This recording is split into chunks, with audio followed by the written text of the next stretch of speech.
Hello there, Seraphim17 once again. This is my Metro Last Light Ranger Hardcore difficulty video walkthrough. This is chapter 28 and it's entitled The Garden. So quite a profound allegorical name, but not quite as important to this story as it is to the greatest story ever told. And for the most, I'm going to be skipping every single enemy I can so I can get to the boss fight, because the boss fight takes forever anyway, and it's really annoying. And it doesn't make any sense. The boss sometimes can go down really quick and take little bits of damage. Other times you can put an Arnold Schwarzenegger-ish beating on it and it still doesn't die. So I don't know if I just got unlucky. I don't know if it's just one of those things like a random number generator that screws you. But I down this bear a lot and it takes it a shit ton to die. But luckily enough, it's not that difficult. This sequence here, if you do what I do, whereas you do the U-turn and get directly onto this path here, you will not continue to get beat up. Before that point, they'll smash your tits off, because there's a ton of those watchers, or whatever the hell they call those beasts, and they will kill you. They'll kill you mercilessly. So, just bear in mind. But once you go through here, this is the checkpoint that triggers, and this is the boss arena coming up. So the bear is, for all intents and purposes, a very similar fight to every boss we've fought so far. The crazy green dude thing, the crazy like monster thing in the catacombs, they're all the same. It's a large creature that rushes you. And when you stun it, you know, it stops for a while and then it rushes you again, and that's pretty much it. The difference here is, when you stun this beast, monsters jump on it and they distract it, and at that point it goes into this crazy vision mode, the game slows down, and it's essentially telling you to shoot it in the back. And it's one of those things where I recommend, you know, shooting it with your best gun, shooting it with your best ammo, doing whatever you can to damage race this creature. That's literally it, you know, just that's all you have to do. So my strategy is really simple. The first hit happens all the time, so there's no point evading it, just let it happen, it's all programmed. Stabs it in the face, and this is the fight. So I run away, I spin around, I drop a claymore. The claymore is almost 100% stun on these big monsters. It stops them for a second, and then you can either shoot them or do what you want. And if you see him do his little sidesteppy motion, it means he's injured and that things are going to jump on him. So when this happens, the flash will change the vision. It just did then, and now you want to shoot him in the back. Military grade ammo is great for this, and when you've done it, it does that. You know, it comes out of the white mode, he rolls over, and that means you've done one of possibly 5 or 6 stuns on this creature.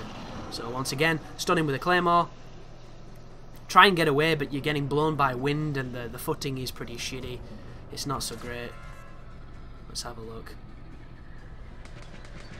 Yeah, just shooting him in the back. Just keep shooting him, keep hitting him, doing what you can. That didn't work, I don't think. I think that was a fail. Which is kind of bizarre, because I shot that dude a ton. We'll keep moving forward. You know, boss awareness is just one of those things. The thing that's strange in this fight is those little enemies. They will attack you, but their AI is really strange. It's one of those things where you're a lesser priority, but if you're close enough and they're in the right mood, you know, if they're a little bit horny, they'll decide to have a go at you. But every so often, just be aware that you might take 1 or 2 hits from something you're not quite too sure what, and also be aware that they will trip your claymores, so don't waste them, because claymores are really valuable. And the boss is stunned again, so just shoot him, pound him, hit him with everything you've got. And that time was a successful stun, so there goes another one. But this video is 8 minutes long. We're on 4 minutes now. We just hit 4:20 for all the retards out there. And that's all it is. It's this. And it goes back to the thing I say in almost every guide that has a situation similar to this. Harder difficulty does not have to be the boss has 9 million life. It doesn't have to be that. Sometimes it needs to be that, because that's just the way those games are. A good example, your super bosses on a Final Fantasy. It's a boss that's got a ridiculous large amount of life, but at the same time they're always lethal. They can always kill you fast. This bear, you could give it a shotgun and it'd still struggle to kill you, because it's just shit. Like, it's not a tough boss, it's just a slog. And anything that's a slog is not fun. And that's the thing that I like about you know, very specific kinds of games that have established that difficulty can transcend bullet sponges. You know, nobody wants to do the same repetitive strategy for 10 minutes or 20 minutes. And a really good example of this is Remember Me.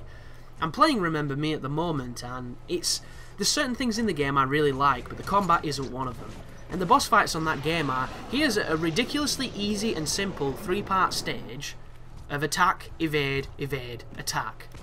Although that's 4 stages, but you know what I mean. It's just this. That's what you have to do. But you have to repeat it so much because every time you do your attacks, you do no damage. So you spend 10 minutes doing a very simple pattern that is more, you know, time-consuming and patience-killing than it is anything else, or even demanding. And then, on the next fucking fight, there's a checkpoint to the next life bar, and it's another 3-stage pattern of something stupid, like wait for it to do its area of effect and then do a few punches. And then you're thinking, this can't surely go on for another 10 minutes, and it does. And it's just, what is happening? What is happening? And it doesn't make any sense. And later on I found out that there are certain ways to speed some of these fights up, and they involve using the ability where you grow the wings and you can do super combos, and they do massive damage. But at the time, I don't think I had that move, or I didn't have enough money or enough power to do that move. And when I was looking on people's videos for this game, I was looking at, you know, the comments and stuff, and you always get the same kind of comments from fucking idiots.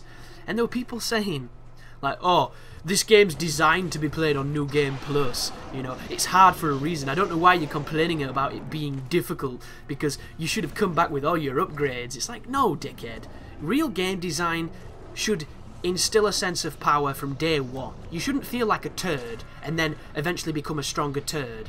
There's a progression sense, but you still have to have a power. There has to be a skill moment to the gameplay. And a good example of this is Batman. Batman Arkham Asylum. It's the exact same kind of combat system. The only difference is Batman works. At the very first fight on Batman, you might not have all the moves, you might not have the ability to do the finishers or any of the special stuff, but you can still kick people's ass with good timing. And timing that feels responsive, that feels fun, that has a punch to it. Remember Me, you feel like you're smacking a bear with a towel. You literally do. Like a kitchen towel. Not an impressive towel or getting some torque on it like a shower scene from Top Gun. I'm talking just a shit towel. A towel that's been used to mop a floor. Like, and that's why you've not seen Remember Me, because it's not worth watching. It really ain't. I'm going to probably do a balls deep to it, because I do think the memory remix moments are great. But the combat, and the game is 90% combat, is just lacking. It's like, make sure you do your combos in rhythm that doesn't feel nice, responsive, or actually rhythmic. It's so strange. But now that you've killed the bear, guys, if you kill all the dudes on him, you'll get an achievement, you'll also get a good point towards the good ending, and then the only thing left to do here is run towards the churchy-like building that leads back into the metro. And there is a piece of intel to the left of this gateway here, on the wall, and it took me ages to find that intel, so I just thought I'd point that out. But thank you for watching, I hope it's helping, and you take care now.